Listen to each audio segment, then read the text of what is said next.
ಇವತ್ತು ವಿದ್ಯಾಪೀಠಕ್ಕೂ ಮಠಕ್ಕೂ ಎಲ್ಲರಿಗೂ ಕೂಡ ವಿದ್ಯಾರ್ಥಿಗಳಿಗೆ ವಿಶೇಷವಾಗಿ ನನಗೂ ಅತ್ಯಂತ ಪರ್ವಕಾಲ ಹಬ್ಬದ ದಿವಸ ಇಂಥ ದೊಡ್ಡ ಮಹೋತ್ಸವ ನಾವು ನೋಡೋದು ಬಹಳ ವರ್ಷಕ್ಕೊಮ್ಮೆ ಮಾತ್ರ.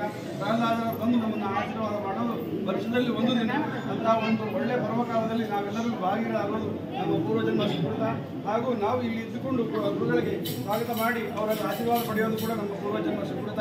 ಮತ್ತು ಇಲ್ಲಿ ಬಂದ ಮೇಲೆ ನಮ್ಮ ಹಳೆಯ ವಿದ್ಯಾರ್ಥಿ ಎಂಬ ಭಾವನೆ ನಮ್ಮಲ್ಲಿ ಇರ್ತದೆ. ಯಾಕೆ ಅಂತರಂಗದಲ್ಲಿ, ಯಾಕಂದರೆ ಯಾವುದೇ ಒಂದು ಕಾರ್ಯಾಲಯದಲ್ಲಿ ಕೆಲಸ ಮಾಡಿದಂಥ ವ್ಯಕ್ತಿ ರಿಟೈರ್ ಆದ್ಮೇಲೆ ಹೋಗ್ಬೇಕಾದ್ರೆ ನಮ್ಮ ಆಫೀಸ್ ಅಂತ ಹೇಳ್ತಾರೆ. ಒಬ್ಬ ದೊಡ್ಡ ಕಲೆಕ್ಟರು, ಇನ್ನೊಬ್ಬರು ಮಿನಿಸ್ಟರು ಸ್ಕೂಲ್ಗೆ ಹೋದರೆ ಇದು ನಮ್ಮ ಸ್ಕೂಲ್ ಅಂತ ಹೇಳ್ತಾರೆ. ಹಾಗೆ ಪ್ರಹ್ಲಾದರಾದರೂ ನಮ್ಮ ವಿದ್ಯಾಪೀಠದಿಂದ ಬಂದಿರತಕ್ಕಂಥ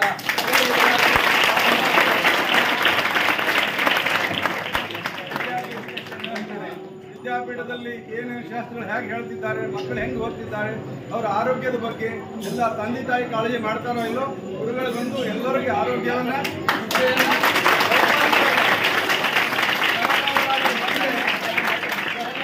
ಬಂದರೆ ಎಲ್ಲ ವಿದ್ಯಾರ್ಥಿಗಳ ಆರೋಗ್ಯ ಚೆನ್ನಾಗಿರುತ್ತೆ, ಎಲ್ಲರಿಗೂ ಒಳ್ಳೆ ವಿದ್ಯೆ ಬರುತ್ತೆ, ಒಳ್ಳೆ ಪಂಡಿತರಾಗ್ತಾರೆ, ಎಲ್ಲ ಕಡೆಗೂ ಸಮಾಜಕ್ಕೂ ಉದ್ಧಾರ ಆಗುತ್ತೆ. ಯಾಕಂದರೆ ಸಮಾಜ ಉದ್ಧಾರ ಆಗಬೇಕಾದ್ರೆ ಪಾಠಶಾಲೆಯಿಂದನೇ, ವಿದ್ಯಾರ್ಥಿಗಳಿಂದನೇ, ಸಂಸ್ಕೃತದಿಂದನೇ, ವೇದಾಧ್ಯಯನಗಳಿಂದಲೇ ನಮ್ಮ ಸಮಾಜ ಉದ್ಧಾರ ಆಗುತ್ತೆ ಅಂತ ಈಗ ನಾವೆಲ್ಲ ಕಡೆ ನೋಡ್ತಿದ್ದೀವಿ.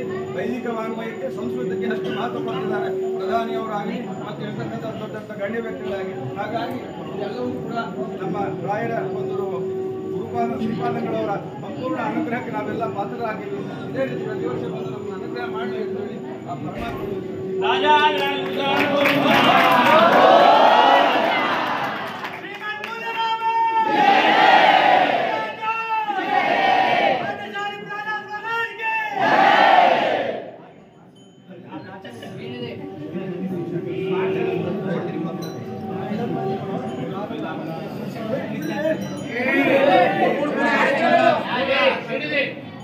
फोटो कटा तो फोटो फोन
ಕೃಷ್ಣ